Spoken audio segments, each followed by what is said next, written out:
આ વિડીયોમાં આપણે મિનિમમ શોર્ટ સર્કિટ એનાલિસિસ કરીશું. આપણે એ જ ઇન્ડસ્ટ્રીયલ નેટવર્ક કે જે આપણે મેક્સિમમ શોર્ટ સર્કિટ એનાલિસિસ માટે યુઝ કરી હતી તે જ ઇન્ડસ્ટ્રીયલ નેટવર્ક પર આપણે મિનિમમ શોર્ટ સર્કિટ એનાલિસિસ કરીશું.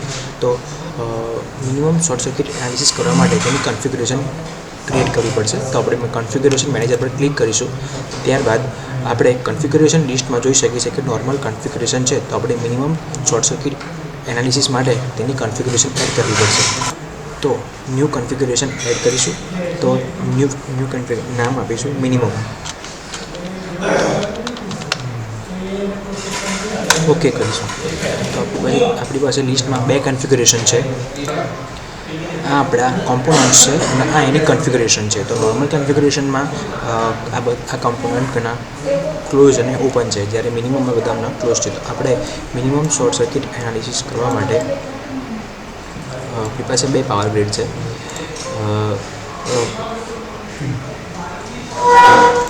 આપણી પાસે 2 પાવર ગ્રીડ છે, તો આપણે બેમાંથી એક પાવર ગ્રીડનો યુઝ કરીશું મિનિમમ શોર્ટ સર્કિટ એનાલિસિસ કરવા માટે. તો આપણી પાસે એક પાવર ગ્રીડ છે જે 1250 MVA શોર્ટ સર્કિટ રેટિંગ ધરાવે છે અને બીજી પાવર ગ્રીડ છે 1600 MVA પાવર ગ્રીડ રેટિંગ ધરાવે છે. MVA શોર્ટ સર્કિટ રેટિંગ ધરાવે છે.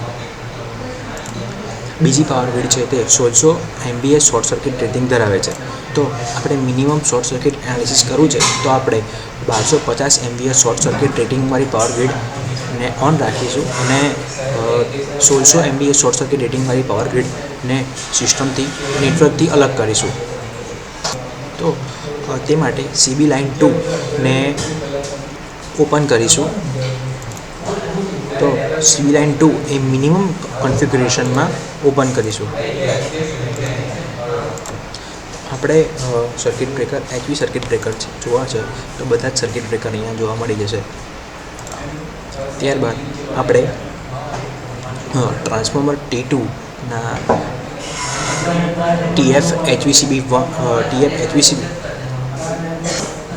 ટ્રાન્સફોર્મર T2ના સર્કિટ બ્રેકર TF2 HVCB અને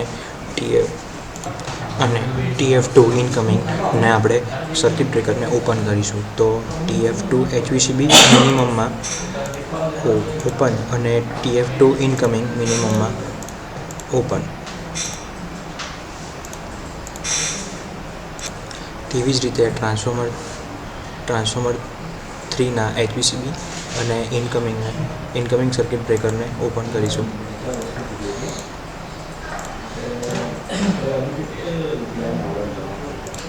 ને ટ્રાન્સફોર્મર T6ના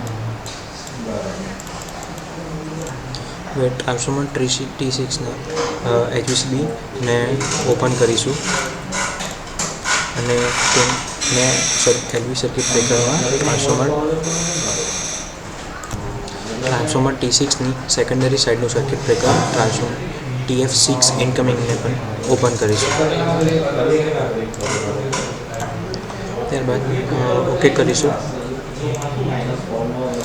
તો આપણે મિનિમમ શોર્ટ સર્કિટ એનાલિસિસ કરવું છે, તો કન્ફિગ્યુરેશનમાં જઈને મિનિમમ શોર્ટ સર્કિટ એનાલિસિસ, તો આપણે જોઈ શકીએ કે આપણે સર્કિટ બ્રેકર ઓપન કર્યા હતા તે circuit breaker minimum short circuit analysis માટે ઓપન થઈ ગયા છે.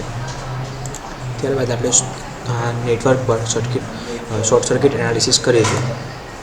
તો શોર્ટ સર્કિટ એનાલિસિસમાં જઈને તો હવે આપણે મિનિમમ શોર્ટ સર્કિટ એનાલિસિસ કરવું છે, તે માટે શોર્ટ સર્કિટ કેસ સ્ટડી પર જઈશું. ત્યારબાદ સ્ટાન્ડર્ડ પર જઈશું અને શોર્ટ સર્કિટ કરંટને મિનિમમ કરીશું. ઓકે. અને જોઈ શકીએ છીએ કે આપણે 3 ફેઝ શોર્ટ સર્કિટ એનાલિસિસ કરી શકતા નથી. હવે આપણે રન LG આ એનાલિસિસની મદદથી આપણે line to ground, double line to ground અને 3 ફેઝ એનાલિસિસ કરી શકીશું. આપણે શોર્ટ સર્કિટ કેસ સ્ટડીમાં જઈને આપણે જે બસીસ આપણે ગયા મેક્સિમમ એનાલિસિસ માટે મેક્સિમમ શોર્ટ સર્કિટ એનાલિસિસ માટે જે બસને ફોલ્ટ ક્રિએટ કર્યો હતો તે બસ પર આપણે ફોલ્ટ ક્રિએટ કરાવીશું. તો બસ 1A 1B 2A 2B main બસ 1 અને મેઇન બસ 2 અને આપણે ફોલ્ટ ક્રિએટ કરાવીશું. ત્યારબાદ આપણે ઓકે પર ક્લિક કરીશું તો આપણે જોઈ શકીએ છીએ કે આપણી આટલી બસ પર ફોલ્ટ ક્રિએટ થઈ ગયો છે. ત્યારબાદ આપણે શોર્ટ સર્કિટ એનાલિસિસ કરાવીશું. Minimum SC